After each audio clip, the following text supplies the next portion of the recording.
Financial Planner. Follow us on YouTube.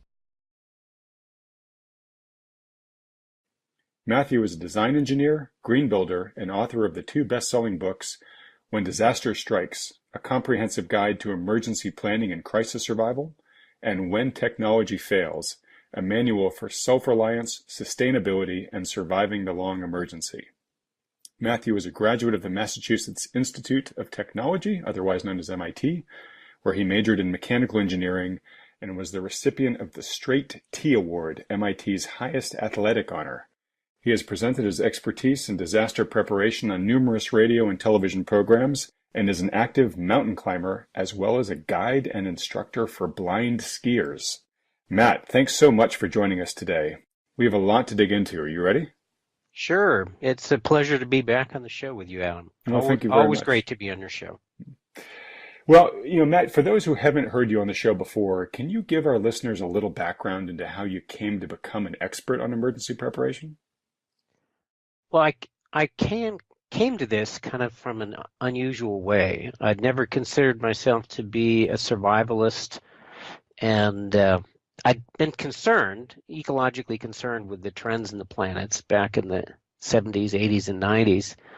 But back in 1999, actually 1997, I'd been praying and meditating, and which I did on a pretty much daily basis, and I generically asked for guidance and inspiration, and I received a pictorial storyboard outline, kind of like how a director or producer will have people sketch out pictures describing scenes in a movie. So I received an outline for a massive book dumped into my head instantaneously. Now, to be honest with you, it was a huge shock.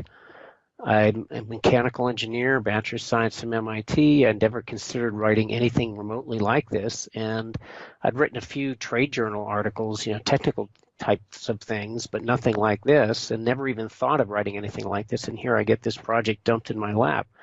But essentially what was sketched out for me was a book to help people live more sustainably and more self-reliantly as our world goes through massive changes and upheavals. And realized that when I received this outline, it was in 97 when the world was going along really great. .com was booming. Business in America couldn't be better. Oil was at a 30-year low when you factored in inflation. And it seemed on the surface that, our world was doing just fine. It even looked like the Middle East was going to be resolved peacefully. It was before the second intifada had started. So to receive this semi-apocalyptic project dumped in my lap was really a rude shock and rude awakening. But as I did the basic research for my book, I found that the natural systems of our planet that maintain life as we know it, and including our weather systems, our food systems, the systems in the oceans that keep the oceans healthy, I realized that all of these natural systems are being stressed beyond sustainable levels and are headed for collapse if we didn't do something significantly different. And in the 20 years now that have passed since I received this sort of vision, we really haven't done anything to slow down the degradation of these natural systems, and they've actually accelerated and gotten far worse than they were 20 years ago. So time is ticking, and the world is still not waking up that we've got to make these changes. So that's how I became worried and concerned, and naturally the events of the last 20 years have only added to my level of concern. Well, your perspective meshes pretty precisely into the same one that we share here at Peak Prosperity, and sadly we agree with you that I think so many of the reasons why you wrote or entered into this line of work are only more expressed now as we're further along in the timeline, and things have only been accelerating. I also should mention too, I'm looking at my bookshelf here, and I'm seeing what I believe you're referring to as that first major opus of yours, which is When Technology Fails. And it is I can give a personal testament. It has a spot of honor here on my bookshelf and has been a very valuable resource for me. So whatever dumped that into your head, I'm very appreciative for it.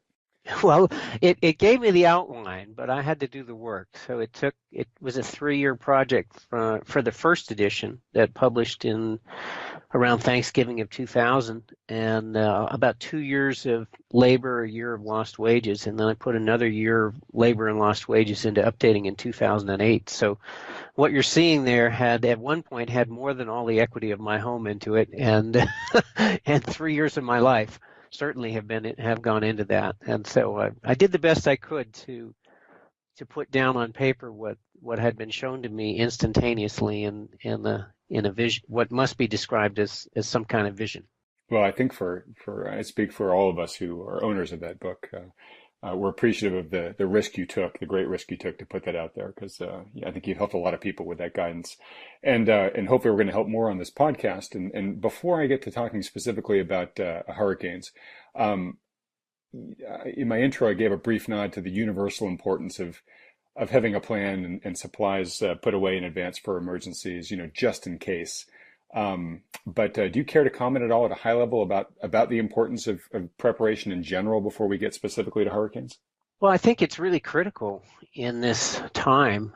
We just don't know what it's going to be, whether there's going to be a pandemic, whether there's going to be, somebody, probably Pakistan, a bomb will get sneaked out of there, but, an EMP attack on the United States is highly likely. A solar storm that wipes out our grid for many months to many years is a 1 in 8 chance every decade, the scientists say, and it's been 9.5 decades since the last one of that magnitude hit the planet back in 1921. It was only 6 decades before that to the Carrington event in 1859. So we all, no matter where you live in the country, the scenario of all of a sudden one day not being able to go to Costco and not being able to fill up your car at the gas pump is an extreme likelihood. We just don't know when. It's going to happen. Most of us feel like it's going to happen in our lifetimes, and so being prepared and developing a plan and starting small, starting simple.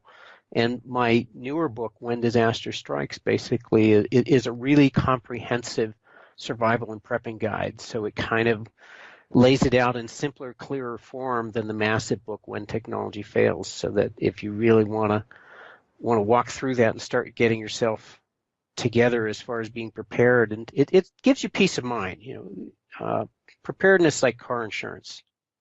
Nobody I know who has insurance says, "Wow, I'm insured. I want to get in a head-on collision today." It's like, if we never use that insurance, great. Okay, so the insurance companies made some money, and we never got to use it. That's terrific. You win, right? Right. If you don't right. use your insurance, you win.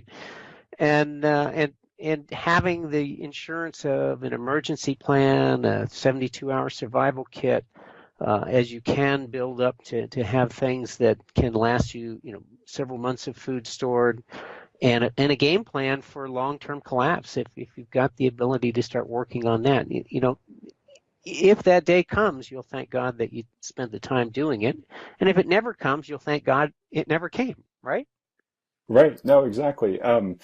It's funny. I just read a piece the other week that talked about made the same analogy for preparing as insurance, and as you said, what it gives you is it gives you peace of mind, and you don't have to feel bad if you never have to use it. In fact, you should feel great, as you just said. The other point I made around that is, insurance only has value if you buy it before you need it. That's right. That's right. In California, I live in earthquake country, and once you have a significant earthquake in your area, you can't go out and buy insurance. You can't say, "Oh, wow, we had a 5.5 today, and a bunch of windows broke. Maybe I'll buy my insurance." It's like, no, that's too late. You're cut off at that point. Just like, hey, today I heard that Richard Branson and Donald Trump's giant mansions down in, I think, St. Thomas in the Virgin Islands were destroyed. And so, rich or poor, it can hit anyone and everybody. Now, naturally, Richard Branson and Donald Trump can much more afford it than you and I can. But disasters, catastrophes, they can be great levelers between the rich and the poor, and it's really who's prepared and who's not prepared matters more. And just having money does, if you don't put that money to good use ahead of time, it doesn't mean you're going to be any more protected than the other guy. No, that's a very good point.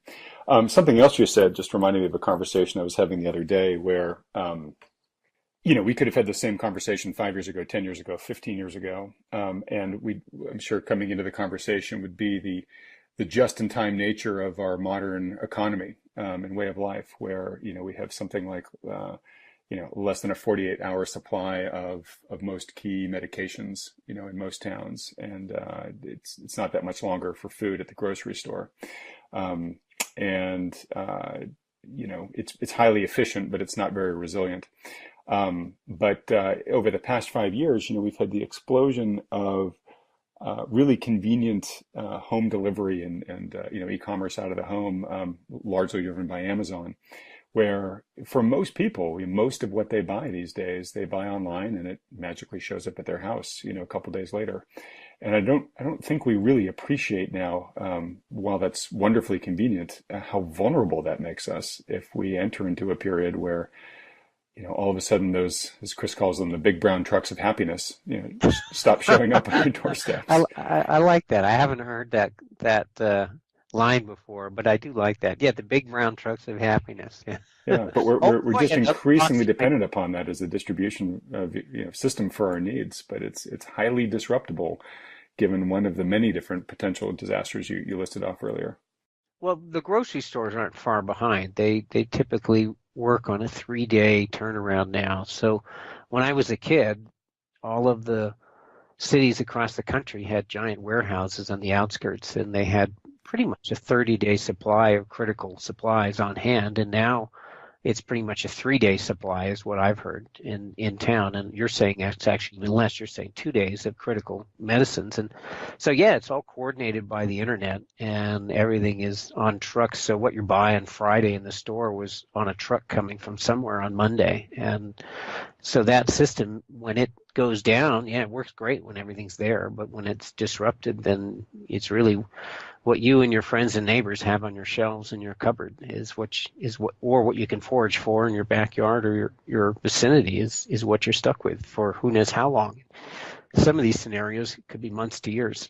I mean, I hope that never happens, but it probably will within my lifetime and maybe sooner rather than later. Yeah, and that's actually really sobering because I think probably most people listening to this podcast have been without power for, maybe a weekend, some maybe a week or a couple of weeks. If you live somewhere a little bit more rural after a big natural event like a hurricane or whatnot. But I don't think anybody, or I would posit to say very few people listening have ever been without, the modern amenities of our current society for more than a month. Except by choice, maybe people who wanted to go live in a cabin somewhere or, go take a remote trip somewhere as a life experience. But I don't think any people have lived that type of forced hardship. So if you see a good probability of that happening somewhere in the country in your lifetime, that's something that I think we as a modern society is just very unprepared for. Something maybe our great-great-grandparents maybe experienced on a relatively routine basis in their lives, but it would be very, very foreign, I think, to most people in America today. Yeah, I have an interesting perspective from my in-laws. My father-in-law grew up he was born during World War I and in Holland, and he was the 13th of 13 children, and his parents were killed in a bombing shortly afterwards. Oh, wow. And so he was raised by a sister. And then in World War II, he was on a border town with Germany, and so he was a resistance fighter, and he saw everything fall apart, and people starve, and people dying right and left, and he was captured and tortured. So a very different perspective. Then post-World War II, his neighborhood near where he was all bombed out, and he ended up in the Indonesian Revolution as a trained Dutch Marine. And my mother-in-law grew up in Indonesia, and so she talks about, looking out the back and seeing bodies floating down the river and guns, and she was shot through the chest at one point and had a 9-day, and people were starving and they were on rations. So it's people who went through those kinds of times in other countries have a very different perspective, as I'm sure the Syrian refugees do in today's era, and people from sub-Saharan Africa and places where there's all kinds of conflict.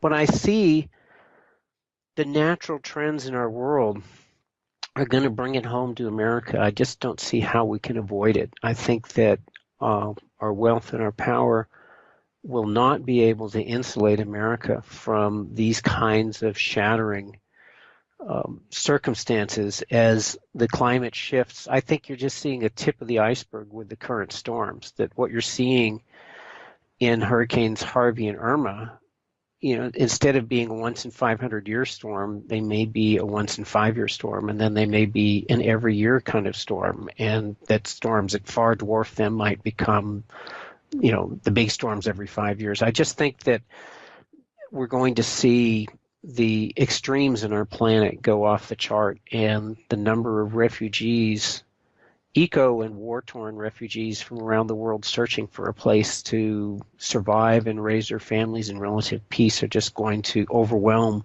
the countries that aren't totally shattered, will be shattered by the refugees. So it's an interesting time we live in, and difficult times often bring out the best in people, and they bring out the worst in some, but they tend to bring out the best in most, that people pull together and help each other out, and the kinder, gentler heart shines through. And I think we're going to see an awful lot of those times, and a lot of bringing out the best in many and the worst in some. Well, I actually really like that, and I want to flag for us to return to that near the end of the podcast, if we will. But I like that it can bring out the worst in some, but it usually brings out the best in most. I really like that, and I think it's correct. And I also just think it's a way to look at preparation for some of these disasters that, as you say, are probably just mathematically inevitable, and look at them without, with something more than just complete abject fear. So with that said, let's switch gears now to talking specifically about the hurricanes that are battering the U.S. right now. We just had Harvey in the Gulf, and it really did a huge number on Houston and parts of Louisiana. But more specifically, I think I'd like to start talking about Irma, which up until a few days ago, I think was registered as the most powerful hurricane that had formed in the Caribbean, or at least entered the Caribbean.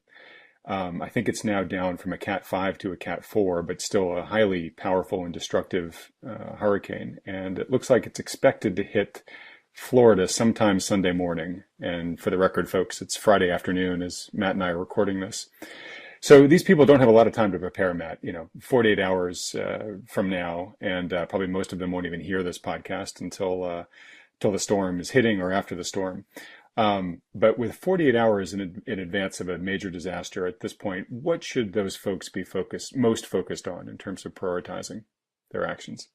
Well, if they can, if they're in a really vulnerable area, then focused on getting whatever supplies they can into their car and getting out of the area, or flying. Evacuation is the most important.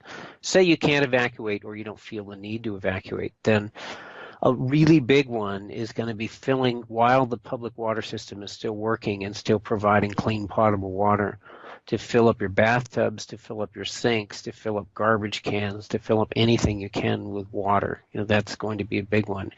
Naturally, if you planned ahead, you really want to have the ability to purify water on the fly. A lot of people want to stay hunkered down where they are, but if they have to leave where they are, if the building they're in is breaking up and they have to leave, then they're going to have to leave.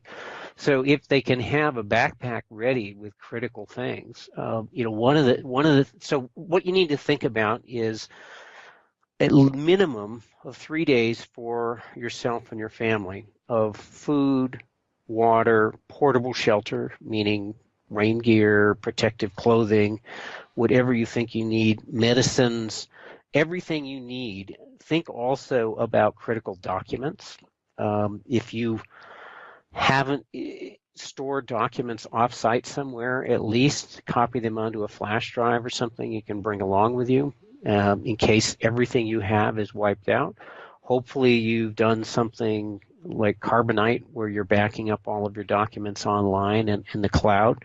I things like that. I like to have multiples. I like to have hard copies sent away and shipped away to a friend out of town. I like to have electronic copies stored on site outside of my computer in case, like it burns down or I come home and find that somebody broke into my house and stole all my stuff. And think about the things you need to put your life back together again if you have to leave everything behind. It's been referred to as my life in a box. And I adopted that from somebody else, but some of the things is your birth certificate, social security cards, alien cards, copies of driver's licenses, medical and immunization records, marriage certificates, military papers, ownership and registration papers, RVs, cars, etc., living trust, wills, just the stuff that if everything went away and you had the box of this stuff, you could maybe put, a significant portion of your life back together. So hopefully that never happens. But I had friends who were in Hurricane Iniki on Kauai, 175 miles an hour, super Cat 5. And they were just arrived. It was the beginning of their vacation. It's like good choice of places to go. It's like, oh boy. And they were in there for 9 hours as that jet engine roar was going. And one lady was just sitting there scrubbing the grout between the tiles in the shower with a toothbrush, trying to take her mind off things. And they're watching. They were several rows back from the ocean front, and they watched all of the houses in front of them break up and blow by them and float by them. And when it ended, their place was still there. But all those people in the other houses that didn't drown or die, or had to leave, their houses were gone. They were gone. So, if that happens, and I know it's kind of late, but if you can get a dry bag for your 72-hour kit. Those are like river guide bags. Those are they're sort of packs that roll up at the top and have kind of a giant paper clip that goes over them. And the river guides use them in whitewater rafting, and they keep everything totally dry in there. And so a dry bag for your 72-hour kit allows you to wade through the river, use it kind of as a flotation device, sort of like grab onto it like a little floaty barrel. And move if you have to, and your stuff inside there will stay dry and not be destroyed. So these are just some of the things to consider. The aftermath is something else to consider, is that when you survive, after surviving through the hurricane or the earthquake or disaster, it may, wherever you live, it may not always be a hurricane, then how do you deal with perhaps weeks, perhaps in some cases months, where there's no potable water and no sewage systems operating? And can you keep yourself healthy under those conditions? And can you purify water so that you don't poison yourself with every drink you take? So these are all significant concerns and things to worry about. All right, so let's get to that aftermath in just a moment here. But so let's say the people in Irma, or I think it looks like about a week after Irma, we might even get another hurricane, Hurricane Jose, which is already formed in the Gulf, or formed in the Caribbean, but unclear yet whether it's going to make landfall or go off to sea. But assuming it does make landfall, when the storm is actually there, you mentioned a little bit about your friend there in the Kauai hurricane, but do you have any tips for people about what to do to ride out the storm in the greatest safety if you couldn't evacuate and just have to hunker down? Okay, well, definitely fill up any containers and bathtubs and things you can with water. Tape off the toilets. Make sure nobody flushes a toilet, because there's a couple, you can't drink out of the toilet itself, but the toilet tank has a couple of gallons usually in it of really good water in there. And it was 3 weeks before water and power were restored in Kauai. And it was, the authorities, everything was like overloaded. And my friend David Ruley, he worked for the Public Utility District and the water people. So he was very smart about storing a bunch, and a lot of families used the water that he stored in those hours before everything got shut off and broken. Staying away from windows, flying glass, getting all of like lawn furniture, limbs off the trees, anything that might be a lethal Projectile? blowing Yeah. projectile. Yes, try to minimize those projectiles around your home, and then try to be aware that those projectiles, if it's 150-mile-an-hour winds, that things will be flying around they will certainly go right through windows, but can even go through stud walls. And that your stud walls, if you're not behind a concrete wall, that things like wood stud walls, may well just go away. And so you have to have a contingency plan if you're in a stud framed home and it's that high of a winds for getting out of there. And I mean, hopefully you're never in that situation, but you have to be aware that that might be it. You might have to just pick up at one moment and go and look for the nearest, safest, next best, safest place to be.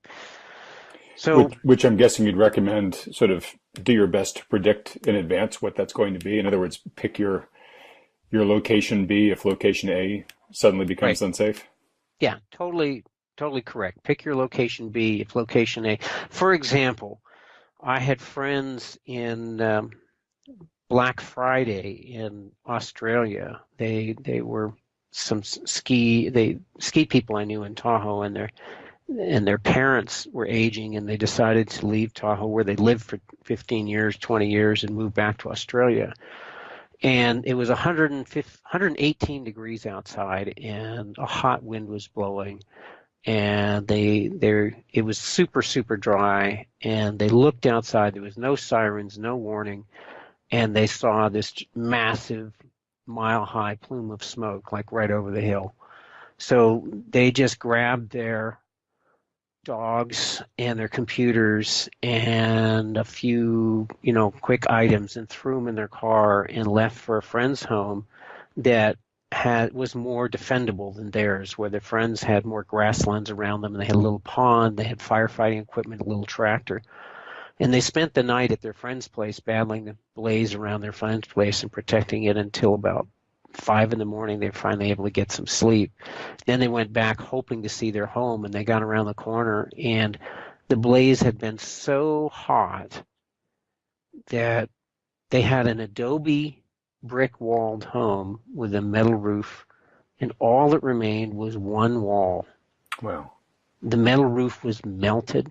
His bicycle tools, he was a bike mechanic, were melted. And nothing could have, there was no way, in that firestorm, 400 people in their town died, and in the area. And people were found incinerated in their cars, and 95% of his town was burned down. Luckily, he had a coffee roasting company, and like the shed that the coffee roaster was in did not burn down. And so they at least had a way of making a living afterwards. But it's that kind of snap decision you may have to make sometime, and they made a good decision to pack what they could in 10 minutes and go, and that saved their life. And people who were too late making those decisions in their same town, many perished. Yeah, and I'm sure that the importance of making that call is just as important in a fire situation like that, or a flood situation. I mean, it's doesn't really matter the disaster itself. There's many different disasters that have the ability to get to a point of criticality. So the important part is being able to move with swiftness if you've all of a sudden realized that critical point's been hit, and to get to a different place. So, all right, having a plan B sounds very important. I want to ask you one question back to where to locate in the house. You had mentioned, try to get into a room that's structurally sound, try to avoid windows. I've heard for a lot of different types of disasters, you want to be in an interior room with as few windows as possible. Do you have an opinion on where in the house that room is? In other words, I've heard, sometimes get in the basement if you can. But to your point about being able to leave the house quickly, are there also downsides about being in a basement that could get suddenly flooded, or get, if the house begins to collapse, it might be hard to get out of the basement. Do you have a point of view on that? This is where the flexibility and the gut feel comes in, and maybe we'll talk about the pit of the stomach exercise. But there is no one rule. Certainly in tornadoes, people have survived them by laying down in bathtubs. But of course, I'm telling you to fill your bathtubs with water, so after the hurricane, you can use them.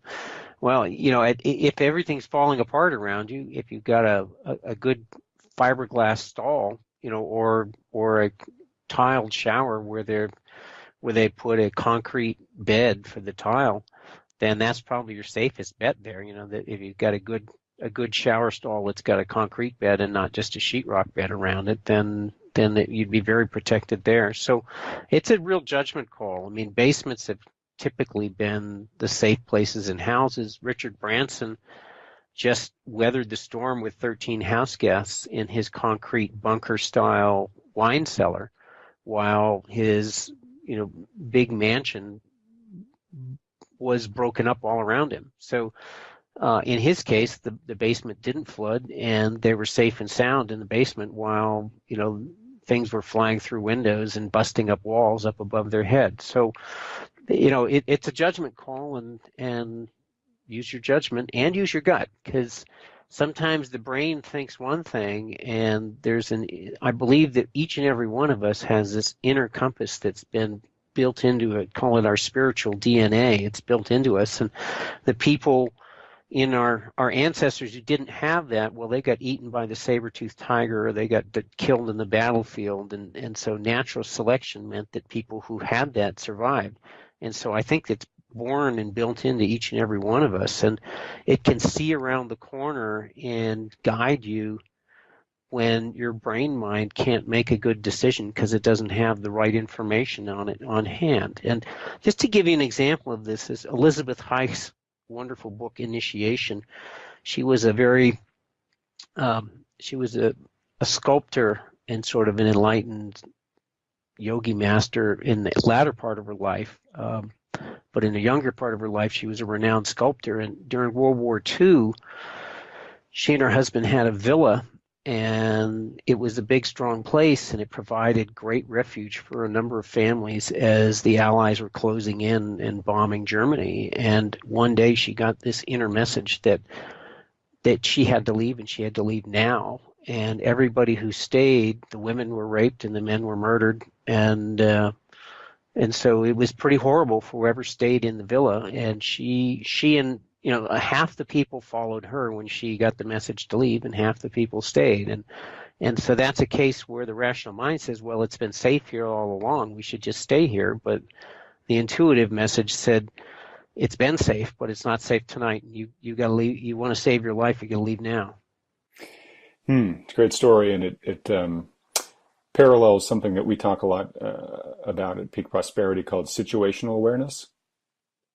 And I think this is a great example of it. And a lot of people who have served in the military are particularly familiar with this, but it's just always having sort of a real-time beat on what's going on around you, and not taking anything for granted, and continually updating your assessment of what's going on. It sounds like you're saying, clearly as things are shifting during a disaster, do that, and listen to your gut as much, if not even sometimes more than your head, because you've got some evolutionary radar in there that's picking up on things that maybe even your conscious mind isn't.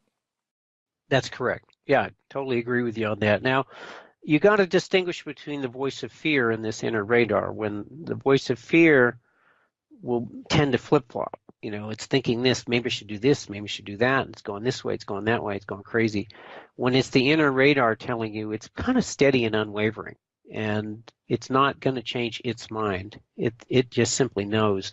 So you try to practice getting in touch with that, because if you listen to the wrong thing, it could just put you right into the jaws of disaster. All right. All right. Well, here let's switch here to. I think I sidetracked you from talking about the aftermath. You and I had joked before the podcast. There's prepping, and then there's posting, which is after the storm has happened. There's still a lot of things to be aware of, some of which can put you at great risk if you ignore them. Let's talk a little bit about that. What are some of the key things people need to be conscious of, aware of, or focused on after the rain stops, the clouds part, or whatever the disaster is, after the acute uh, threat is gone. I know that you've written a lot about flooding and some of the particularly nasty potential aftermaths of that. But what are some of the things people should be most focused on? I'd say probably, especially with flooding, the two big things is going to be waterborne diseases and keeping yourself healthy in the aftermath. And that people are stressed, they're often cold, they're wet, they don't have the normal food they have no normal comforts, and then the water supplies are totally polluted, and so you'll have raw sewage coming down the rivers, and you'll have the public water treatments are polluted and not working.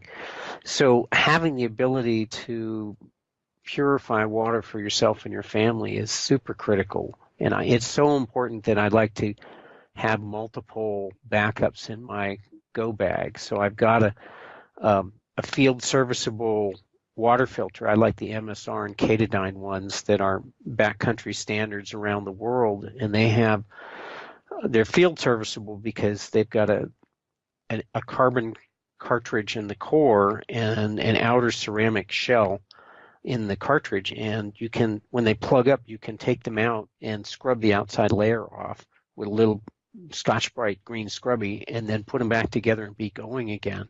And they'll filter out all the bacterial protozoa, the protozoa and the bad bacteria out of your drinking water so you can stay healthy. I like to have things on hand like a colloidal silver generator so I can make colloidal silver. Now, 2,000 years ago, Alexander the Great didn't know anything about germ theory, but he knew that if he stored water for his troops in silver urns, then the troops stayed healthy.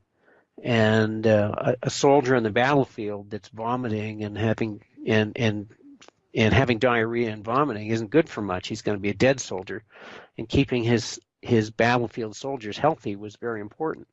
It turns out that tiny charged silver particles have this almost magical property of being toxic to all known bacteria, all known pathogenic bacteria, but not toxic to the good probiotic bacteria in your gut. So apparently the extra thick cellular wall that protects your probiotic bacteria from stomach acids also protects them from the silvers that penetrate the cell walls and kill the normal, the bad bacteria.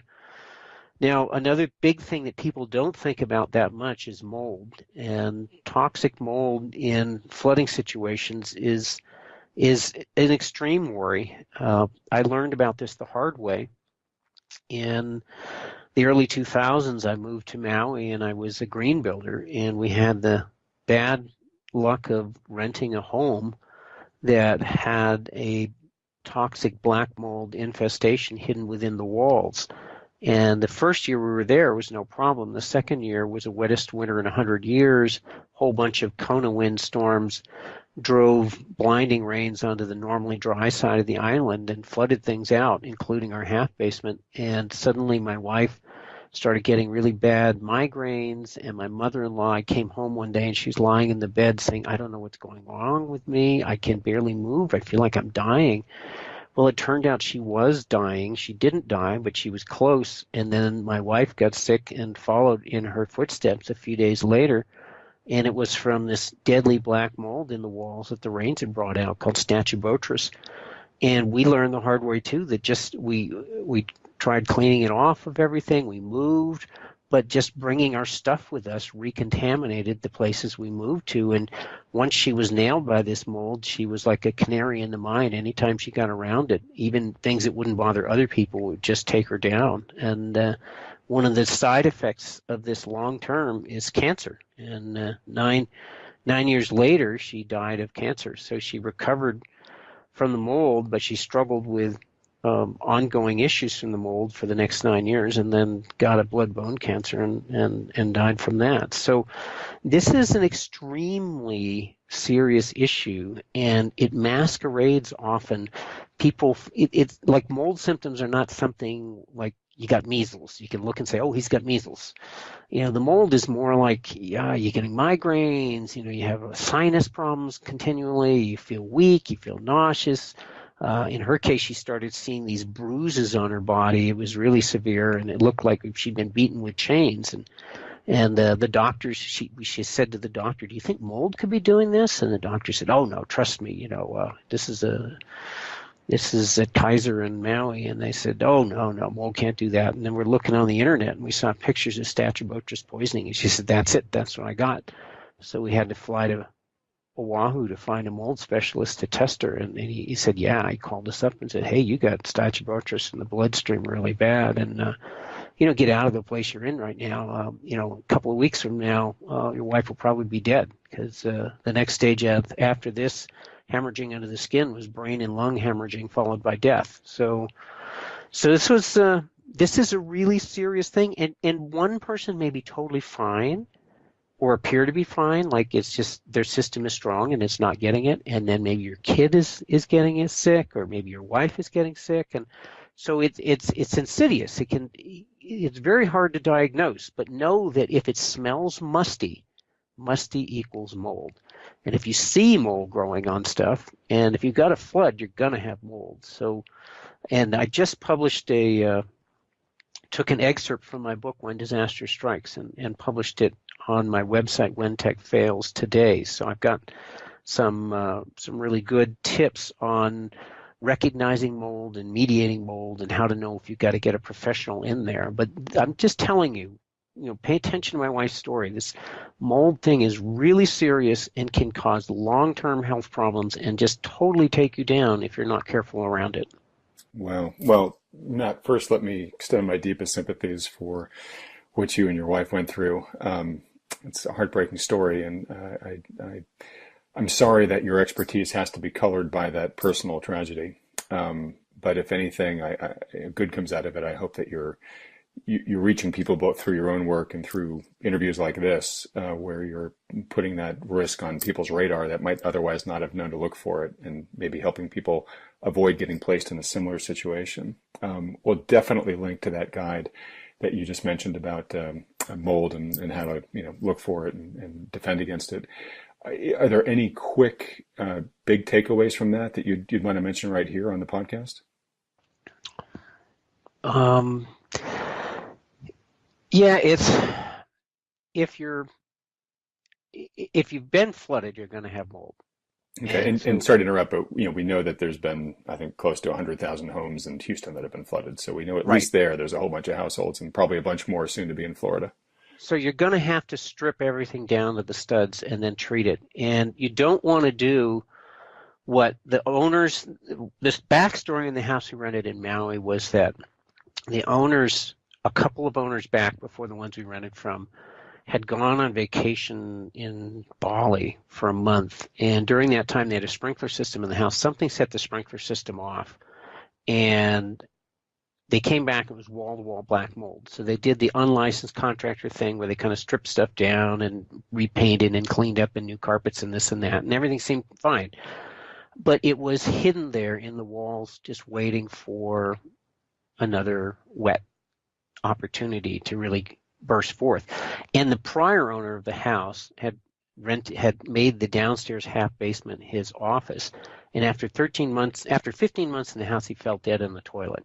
He was found dead by his wife in the toilet. And so when we moved in, they were stripping and gutting the downstairs half basement, and the workmen said, "Hey, this is a real mold pit, and I hope nobody's going to live down here." And we said, "No, it's just going to be our office and a guest room." And it was all cleaned up pretty and nice, and new carpets, and everything smelled fine. We didn't give it much thought because I've never dealt with that stuff before. So it's serious. It's got to be done right.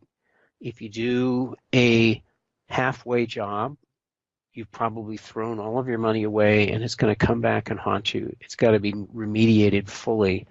And you got to be really careful about saving furniture, saving anything. And some molds, if the mold was making you sick when you're remediated, then you got to be really, really careful, because there's still going to be some of it there. You got to use dehumidifiers, keep the humidity under 50% all the time to prevent it from coming back. I mean, there's a whole bunch of steps on there that we've taken, and it's serious, and it takes, once it's gotten a foothold in the house, it takes a continuing nonstop effort to keep it from becoming so serious that it takes your health down in the long run. And you might be fine with it for a year or two, and then you might succumb later on and not really even understand it's the mold doing it to you. Oh. Just in our last couple of minutes here, Matt, one, I know that there's just volumes and volumes of advice and specific guidance that you give about specific type of items to put in your 72-hour kit, and in your deep pantry and all the other parts of your planning for both disasters, emergencies, but also just for resilient living. We'll provide links to those on the site here because there's just not enough time in a single interview to go through all the material that you present in your various different works. We talk about the physical and material things that you can get in advance of a disaster. We didn't address too much in this podcast here. The sort of more intangibles, things that we refer to at Peak Prosperity as social capital, meaning how you relate and interact and can be there in support of and ask for support from the people in your community during these type of times. And I think maybe that might be an interesting topic for a future discussion with you. But I did just want to flag it really briefly because I'd love to get your high-level thoughts about it, particularly because you made that great comment earlier about tragedies bringing out the worst in some, but the best in most. And what's nice is we certainly had an example of the former in the immediate aftermath of Katrina, where things devolved so quickly and so poorly there in New Orleans. But we've also seen in the case of Harvey, many more stories of the latter, where people were out there, neighbor helping neighbor. Great stories of heroism and selflessness and charity in terms of people rescuing neighbors and opening their homes to strangers, and the Cajun Navy going out there and saving elderly people from flooded rest homes, and it's just many examples. And also, it's interesting just to tack onto this. We did a podcast about a year or two back with Sebastian Junger, the author of A Perfect Storm, or The Perfect Storm, as well as a number of other books. And one of the books he had written was after he had spent over a year in Afghanistan in a hot zone with a U.S. platoon, and was just really taken with the bonds that people form under adversity. And he ended up writing a book called Tribe coming out of that, which really talked about how we are fully expressed as humans when we're operating amongst a tribe where everybody has everybody's back, and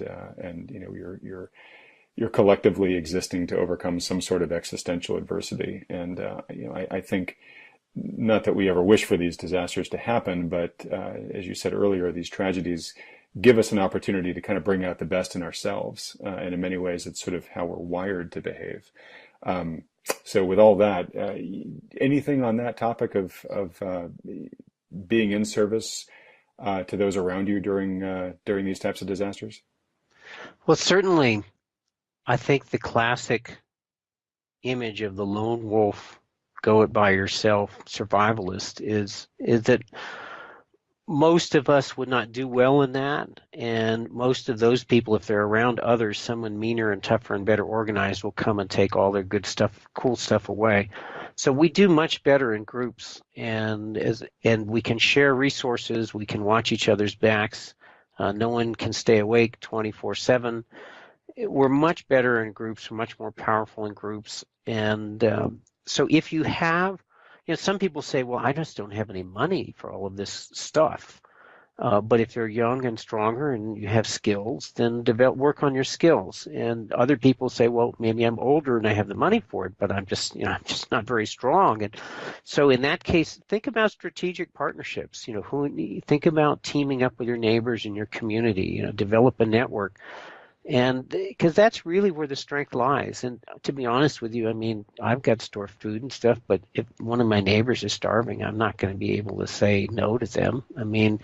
That's just unrealistic, which means that my food probably won't last nearly as long as I'd hope it would. But I'd better have good foraging skills, because when it's gone, if I need to, I'll be out foraging. But it's just let it think of it as an opportunity to be a part of a tribe, to be a part of a bigger, kinder, gentler world that hopefully will come out of this adversity. And I really do believe that the world, after all of this is said and done, when we pick up the pieces and put it together and get our world on a sustainable track, it will be a kinder, gentler, more sustainable, more peaceful world. What we go through between here and that point in the future, how hellish it gets, or maybe we get smart and make the transition without having to be that bad. I don't know, but I certainly would love to be a part of that vision for a future where we're all working together for a sustainable, peaceful, wonderful world, and let the disasters be a part of heading for that vision. Well, very well said, Matt, and I completely agree. And it reminds me of the saying that this isn't specific to emergencies of the type we're talking about, but just trials in general. But the saying says you can't control what happens to you in life, but you can control how you react to it. And I think that's very much what you're saying, where we can't prevent these disasters from happening, but we certainly can control our response to them and use those as ways to improve ourselves and bring ourselves closer with those around us. So with that said, Matt, thank you so much for your time and for your expertise here. And I think it's going to be very directly directly relevant and practical to many of the people listening to this. Certainly our best wishes from Peak Prosperity to those that are facing down Irma and Jose and potentially even Hurricane Katia, which is formed in the Gulf now. It looks like it's going to be a very active year just for hurricanes alone. And of course, yesterday, I guess actually this morning, we had the biggest earthquake in 100 years in Mexico. So for whatever reason, it seems like Mother Nature is trying to make our lives more interesting these days. But we understand that there's a human cost that comes to a lot of these tragedies, and our thoughts are with everybody listening here.